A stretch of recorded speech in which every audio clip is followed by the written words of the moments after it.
حال دل کس کو سنائے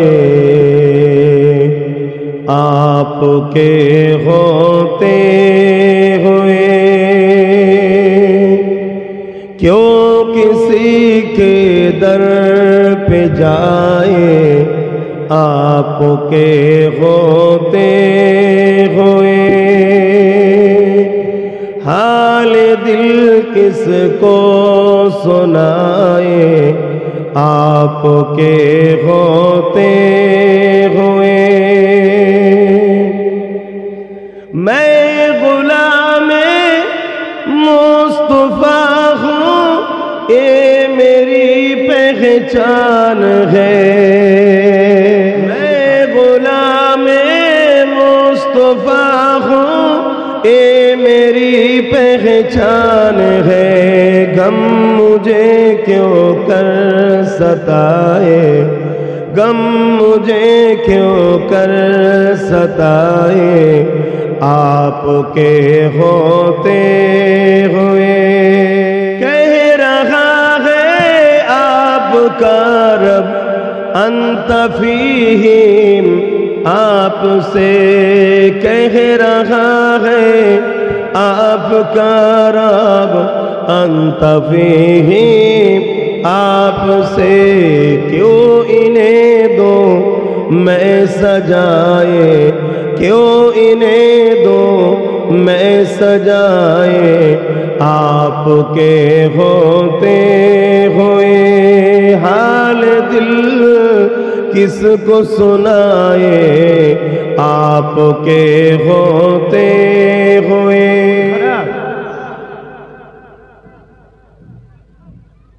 নিজের গাঁটের পয়সায় যেমনই হোক, সে চড়ুই পাখি আর বাবুই বাসা, শুনেছেন তো বাবুই পাখির বাসা?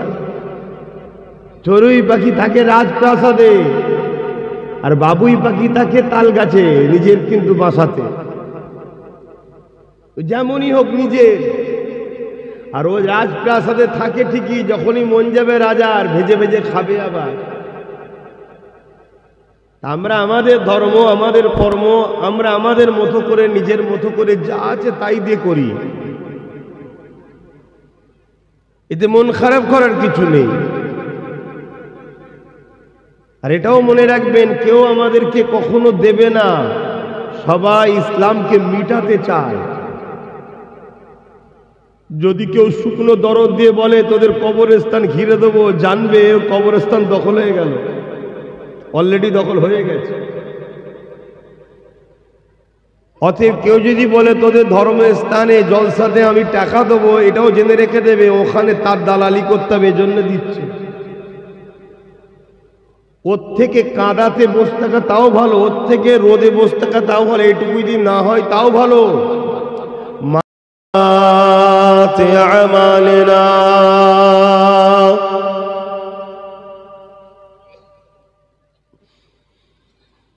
من يهدي الله فلا مضل له ومن يضلله فلا هادي له، ونشهد أن لا إله إلا الله وحده لا شريك له،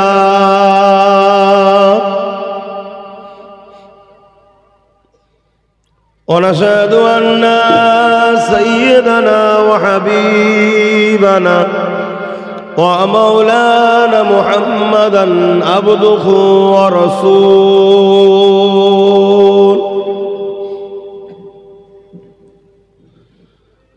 أما بعد فيا أيها الحاضرون رحمكم الله،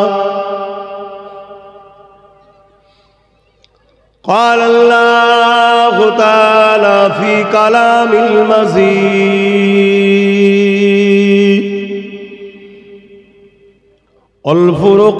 والفرقان الحميد،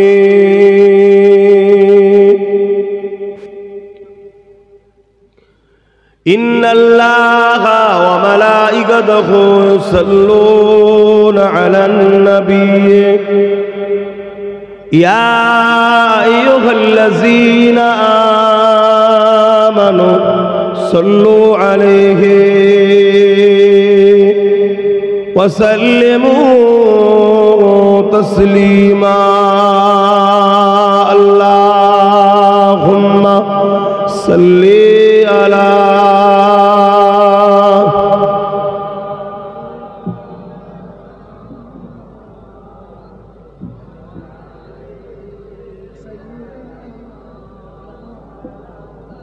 ওরে বাবা রে, আমি সেই ফজরের নামাজ পড়ে বেরিয়েছি, খাওয়া হয় না আপনাদের? খাওয়া হয়নি? খাওয়া হয়েছে না হয়নি বলবেন তো? এত আস্তে আস্তে দুরূদ কেন? মহব্বতে পড়ে। আমাদের মাহফিলের প্যান্ডেলও দেখছেন তো, ডিজিটাল প্যান্ডেল। মোদির ডিজিটাল ইন্ডিয়া, আমাদের প্যান্ডেলও ডিজিটাল ইন্ডিয়া বা প্যান্ডেল। বুঝতে পারছেন না? কি করা যাবে? গরিব মানুষ খেটে খুটে খায়, তারা ধর্মের কাজ করে। কোনো ঝাড়া পয়সাই তো নয়, তুলা তুলে তো নয়। আর আমার ধর্মকে সরকার কোনো ফান্ডও দেয়নি, অন্য অন্য ধর্মের লোকেদেরকে দেয় সরকার। কেন? সরকার তো আমাদেরই নয়, আমাদেরকে দেবে কেন? সরকার যাদের তাদেরকে দেয়, আমাদের সব চেয়ে চুয়ে করতে হয়, ঠিক তো নাকি? ঠিক মতো চটও জোটে নে, এর জন্য মন খারাপ। নিজের গাঁটের পয়সায় যেমনই হোক, সে চড়ুই পাখি আর বাবুই বাসা, শুনেছেন তো বাবুই পাখির বাসা?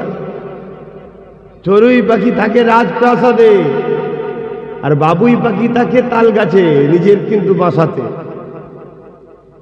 যেমনই হোক নিজের। আর ও রাজপ্রাসাদে থাকে ঠিকই, যখনই মন যাবে রাজার, ভেজে ভেজে খাবে আবার।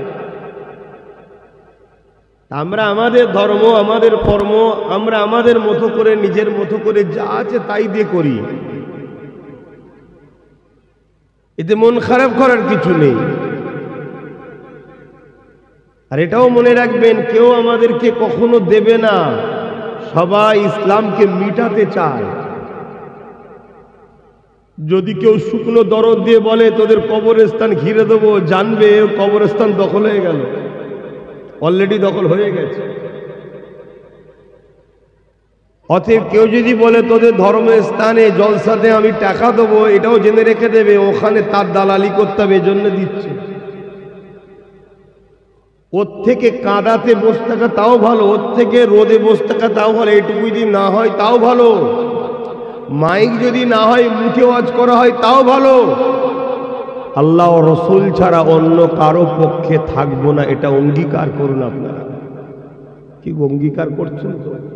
তাহলে মহব্বত দরুদ পড়ুন। আল্লাহুম্মা সাল্লি আলা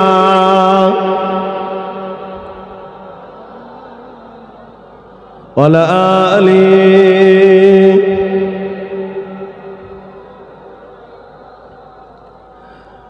हाल दिल किसको सुनाए, आपके होते हुए क्यों किसी के दर पे जाए, आपके होते हुए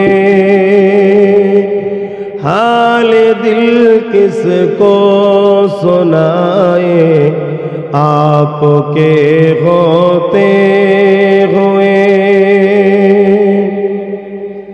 मैं गुलाम मुस्तफा हूँ, ये मेरी पहचान है। आरो जोरे बोलो। আমাদের পেহচান একটাই, আমরা নবীর গোলাম। ঠিক না বেঠিক গো? অন্য কোনো পেহচানের দাম নেই। কে কত বড় ভিআইপি, কে কত বড় ধনী, কে কোথাকারের প্রাইম মিনিস্টার, কে কোথাকারের সিএম, কিচ্ছু ভ্যালু নেই। শুনছেন তো নাকি? মরে গেলে 12 ঘন্টাও যাবে না, দুর্গন্ধ বেরোনো শুরু হয়ে যাবে। তাদের সবাই বলবে ফেলে দে ফেলে দে ফেলে দে। মুসলমান হলে বলবে কবর দে, অমুসলিম হলে বলে পুড়িয়ে দে, যার যেটা স্টাইল আছে, রাখবে না কেউ। আর মোস্তফা জানি রহমত সাল্লাল্লাহু আলাইহি সাল্লামের গোলাম হাজার হাজার বছর পরে হলো তার লাশ তো দূরের কথা, কাপড়টাও টাটকা থাকে। জোরে বলুন সুবহানাল্লাহ। এটাই আমাদের পরিচয়। मैं गुलामे मुस्तफा हूँ, ए मेरी पहचान है। गम मुझे क्यों कर सताए, गम मुझे क्यों कर सताए, आपके होते हुए। अल्लाहुम्मा सल्ली अला।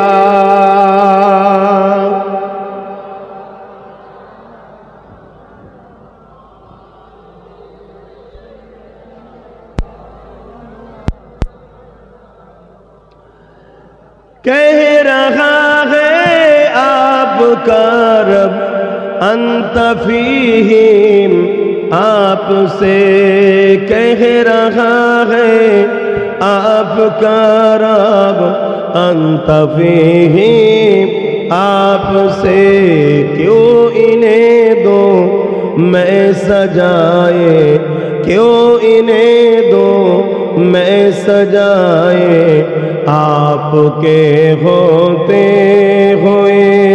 हाल दिल किसको सुनाए, आपके होते हुए।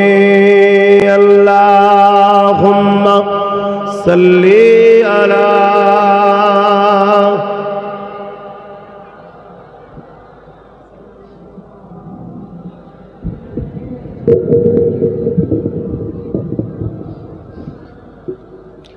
कलमे ला इलाहा इल्लल्लाह, ला इलाहा।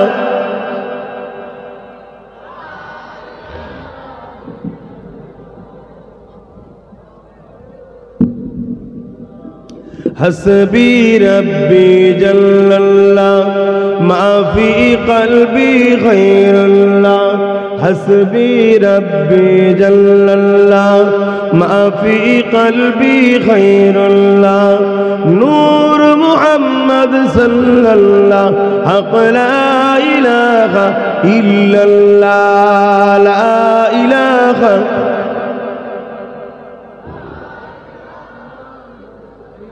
ला इलाहा इल्लल्लाह मुहम्मदुर रसूलुल्लाह, ला इलाहा इल्लल्लाह, ला इलाहा। ला इलाहा इल्लल्लाह मुहम्मदुर रसूलुल्लाह। अल्लाहुम्मा सल्ली अला।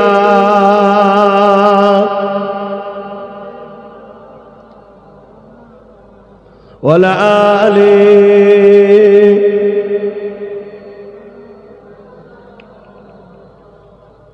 वक़ाल अल्लाह ताला फी कलामिल मजीद वल फुरक़ानिल हमीद।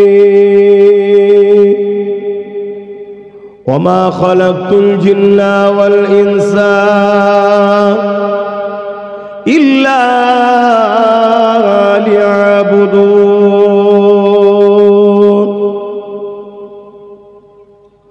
আমার আব্বা জানেরা, আমার নওজোয়ান তরুণেরা, যুবকেরা, ছোট ছোট বাচ্চারা, পর্দার আড়ালে অবস্থিত আমাদের সকলের মা ও বোনেরা, আল্লাহ পাকের দরবারে শুকরিয়া।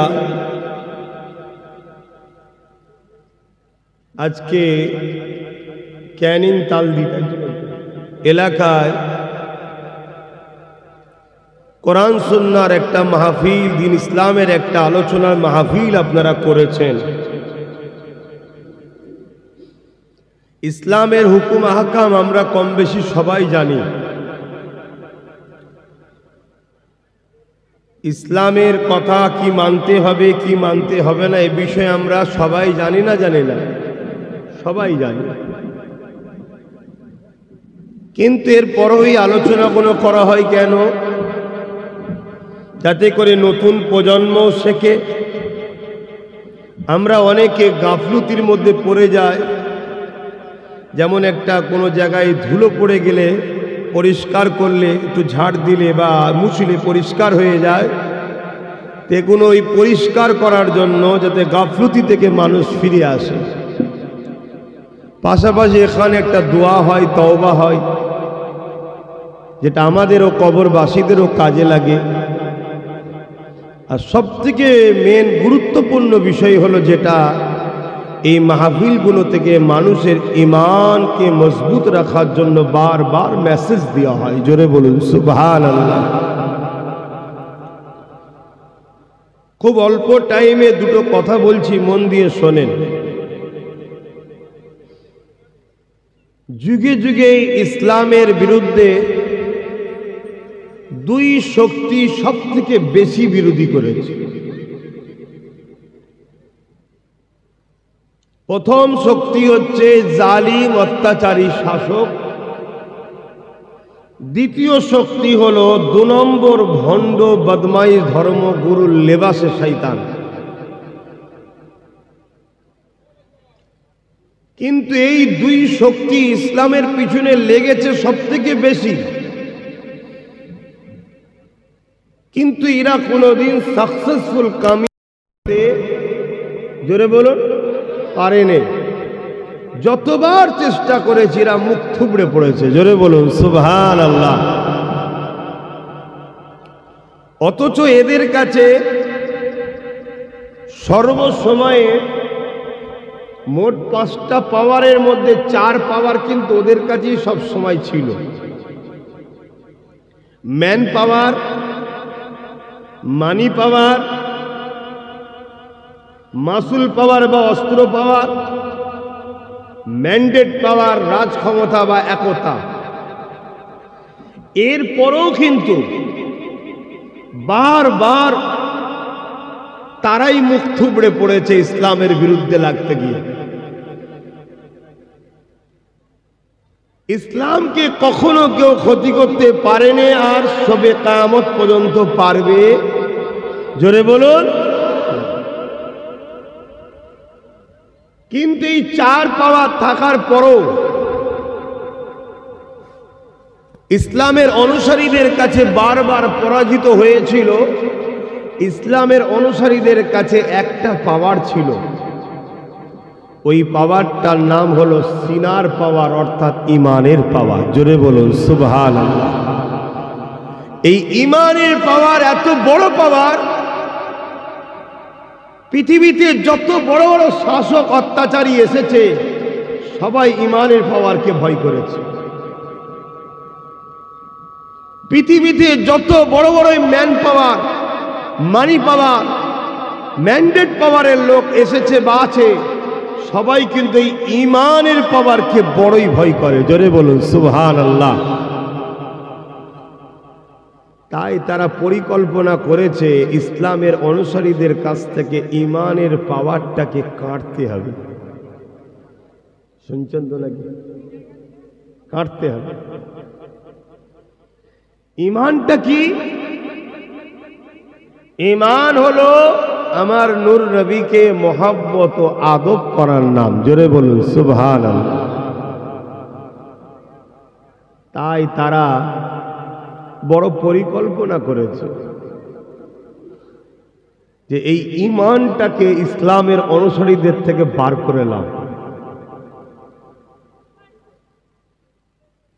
যেমন চাকরি ছাড়া ডিউটি করা বেকার, ইমান ছাড়া আমল করার পরও ইসলামের অনুসারী হবে বেকার।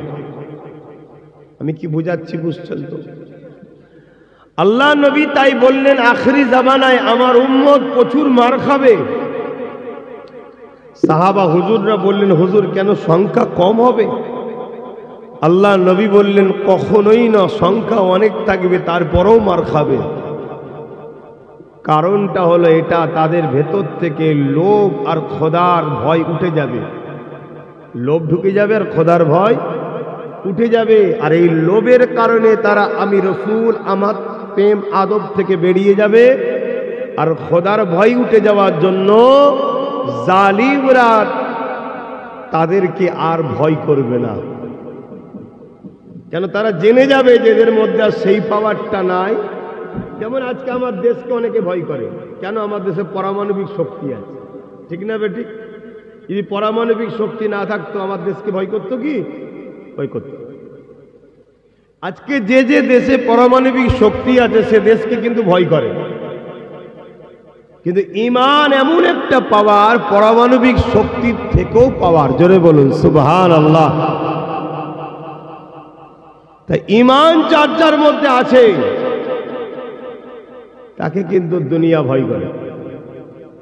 সে যদি চুপ করে বসে থাকে তাও ভয় করে।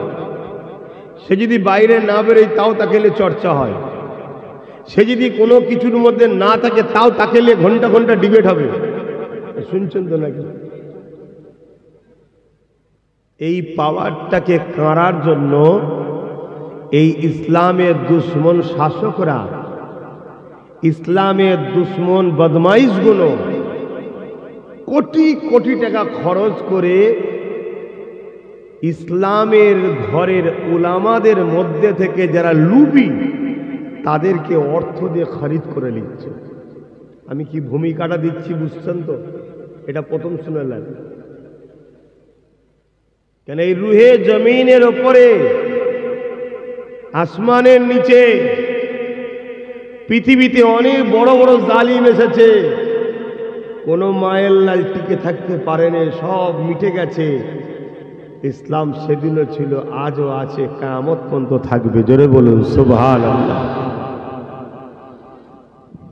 ইতিহাসের পাতা বলছে ইসলামের ওপরে যতবার জালিমরা অত্যাচার করেছে, ইসলামের পক্ষে যারা দাঁড়িয়েছিল তাদের সংখ্যা ছিল কম।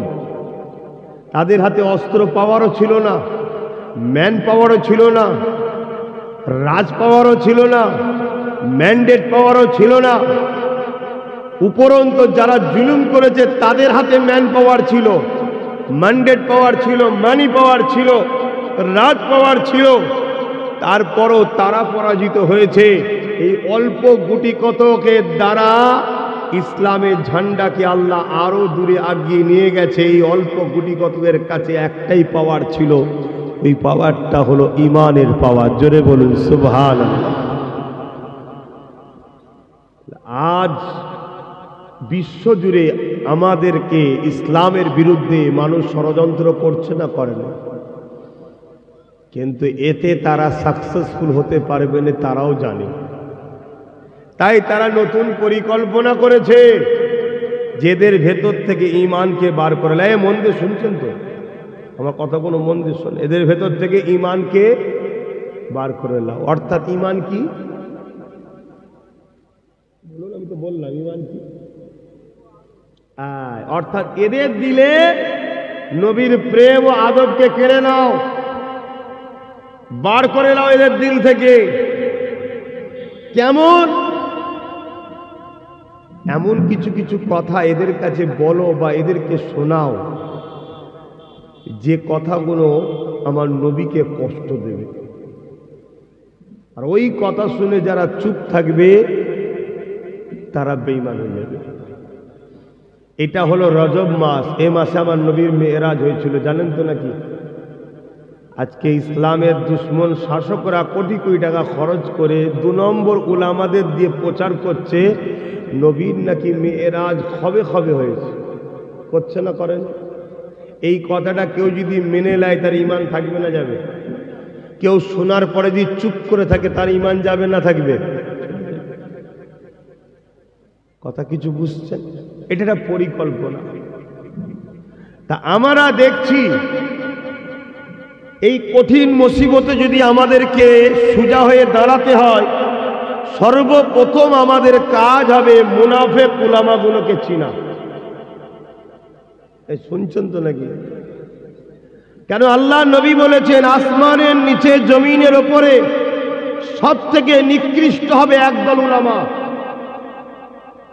যারা এলেম অর্জন করবে, কোরআন পড়বে, হাদিস পড়বে, জ্ঞান অর্জন করবে, কিন্তু এই জ্ঞান অর্জন করার পর দুনিয়ার অত্যাচারী শাসক জালিমদের তাগুতি শক্তির কাছে অর্থের বিনিময়ে বিক্রি হয়ে তাদের দালালি করবে, ইসলাম মসজিদ মাদ্রাসার পক্ষে কথা বলবে না।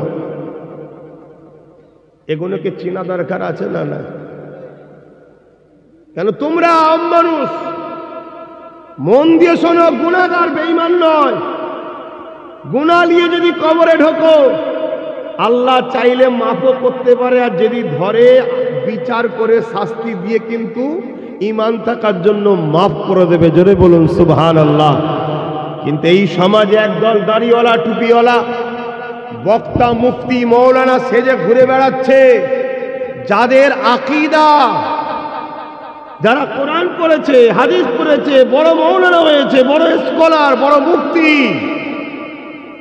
শুনছেন তো, কিন্তু তারাই এলেম অর্জন করে দুনিয়ার তাগুতি শক্তির কাছে সামান্য পয়সায় বিক্রি হয়ে উম্মতে মুহাম্মাদির ওই পাওয়ার, ইমানের পাওয়ারটাকে কাটছে, যাতে করে এগুলো বেঈমান হয়ে যায়। আর ওদেরকে যারা টাকা দেয় তখন আপনাদেরকে মেরে দেবে, আপনারা কিছু করতে আর পারবেন। আমি আপনাদের পীরের আওলাদ শিখাচ্ছি, অসুবিধা হচ্ছে? দাদা হুজুর বলেছে আমার মুরিদরা রুহানি বাচ্চা, আমার ভাই ভাইকে শিখাচ্ছি, শুনছেন তো নাকি? তাহলে আমাদেরকে একটু বুঝে চলতে হবে না? খেয়াল করতে হবে, উলামার বক্তব্য শোনার সময় খেয়াল করতে হবে, আলেম মুফতি মৌলানা বক্তব্য শোনার সময় খেয়াল করতে হবে। এ তো কোরআন হাদিস শিখেছে জানি, মৌলানা তো জানি, কিন্তু এ কোনো জালিম, অত্যাচারী, ইসলাম বিদ্বেষী শাসকের দালাল নয় তো। এটাকে দেখতে হবে, শুনছেন? আর না হয় ওয়াজ করতে করতে করতে একটা মুহূর্তে আমার রাসূল পাক সাল্লাল্লাহু আলাইহি সাল্লামকে আমাদের মতো বলে দিয়ে চলে যাবে। আর ওই কথাটা শুনে যারাই চুপ হয়ে থাকবে তারাই বেঈমান হয়ে যাবে। কারণ নবীর বিরুদ্ধে কথা হলে প্রতিবাদ যে না করে তার মধ্যে ঈমান থাকে না। খুব মন দিয়ে শোনেন বাপ, আমাদের ঈমান হচ্ছে সব থেকে দামি সম্পদ। এই মাসে আমার নবীর মেরাজ হয়েছিল। আল্লাহ আমার নবীকে এত ভালোবাসে, এ উম্মতে মুহাম্মাদি, তোমরা যদি ঈমান নিয়ে মরতে পারো, আমার নবীকে আল্লাহ এত ভালোবাসে, আমার ঈমান বলছে আল্লাহ আমাদেরকে মাফ করে জান্নাতি করে দেবে। জোরে বলুন সুবহানাল্লাহ, আরো জোরে বলুন সুবহানাল্লাহ। কেননা আমরা ইতিহাস যখন পড়েছি, দেখেছি, কোরআন সুন্নাহ যখন পড়েছি, দেখেছি, হাদিস পড়েছি যখন দেখেছি, উসুল হাদিস পড়েছি যখন দেখেছি, তারিখে হাদিস পড়েছি যখন দেখেছি, এ যুবকেরা, তরুণেরা তাফসীর যখন পড়েছি, দেখা গেছে হযরতে মুসা আলাইহিস সালাম আল্লাহ পাকের কাছে আরজু করেছিলেন, ও রব্বি আল্লাহ পাক, আমি আপনাকে দেখব। আল্লাহ পাক বললেন, মুসা রে, আমাকে তুমি দেখতে পাবে না। এ নওজওয়ানেরা, মুসা নবী আল্লাহ পাকের কাছে আরজু করলেন, আল্লাহ আমার বড় আশা আপনাকে দেখবো, দিদার দেন। আল্লাহ পাক বললেন, মুসা রে, তুর পাহাড়ে আসো। মুসা নবী তুর পাহাড়ে চলে গেলেন। 70,000 নূরের পর্দাকে সরিয়ে দিয়ে আল্লাহ পাকের নূরের তাজাল্লি তুর পাহাড়ে এসে পড়ল।